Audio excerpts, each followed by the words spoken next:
teaching coordinator for the Pacific Eye Institute, where we're trying to train Pacific Island eye doctors. Right from my teenage years, I've had a passion about the developing world, so that motivated us to go off to Papua New Guinea early on.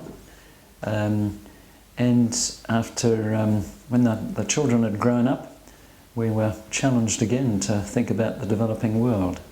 So, yeah, it's been quite an adventure to arrive at one's, the evening of one's professional career and suddenly launch out and have all sorts of interesting adventures in Afghanistan and then Timor-Leste and then Fiji. There are two strands going in Fred Hollows.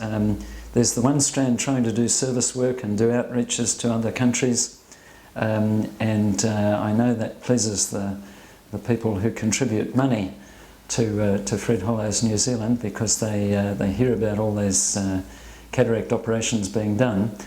But in fact, it's much better to do what Fred Hollows said, to go and teach people how to fish rather than give them fish. So if we can teach people to be eye doctors, they'll go on working in their communities for the next 20 or 30 years, and they'll do a lot more cataract surgery and look after a lot more patients with diabetic retinopathy than we could ever do by flying in and flying out. So there are all sorts of things that we've got to keep on improving in our systems here and in the rest of the developing world.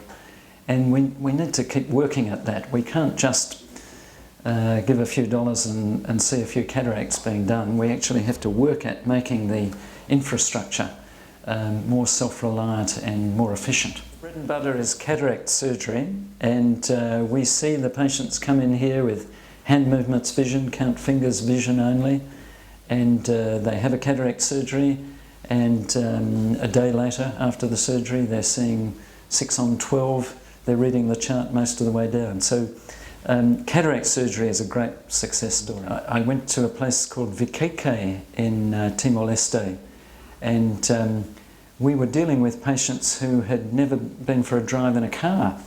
So we went out to a village. The screening team found lots of patients and brought them in. They all got car sick on the way in because they'd never had a drive in a car before. But that was a success story because they all had their surgery, stayed one night. We equipped them with their eye drops and they went back to the village.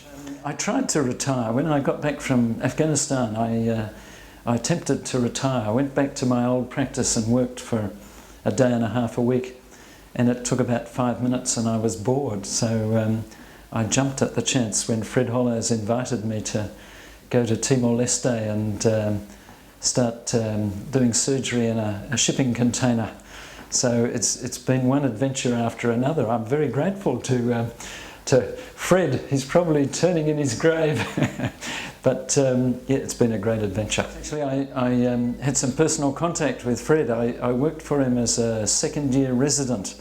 I came out of national service in the army and went to Prince of Wales Hospital and worked for Fred for 3 months, and got to know his personality, real rough diamond of a guy. Yeah, some interesting times working around Fred. Fred had very much a humanitarian approach. My approach is a little bit different, and it's Christian based, but I agree wholeheartedly with his feelings for the people of the developing world, the people who are unfairly disadvantaged. I keep thinking, gee, I could have been born in Bangladesh with a black skin and poor and disadvantaged. That could be me out there. So I need to be mindful of these people who have so little while I have so much. So I should be putting back something as I get to the end of my working life. I should be trying to put back as much as I can, invest as much as I can in the developing world, so that these people have a little bit more than they might have had. And you can make an extraordinary difference by converting a person a 50-year-old from being blind to a 50-year-old who can see and read again and work independently, earn a living, not be dependent upon grandchildren or children to lead them to the toilet. The transition is just enormous.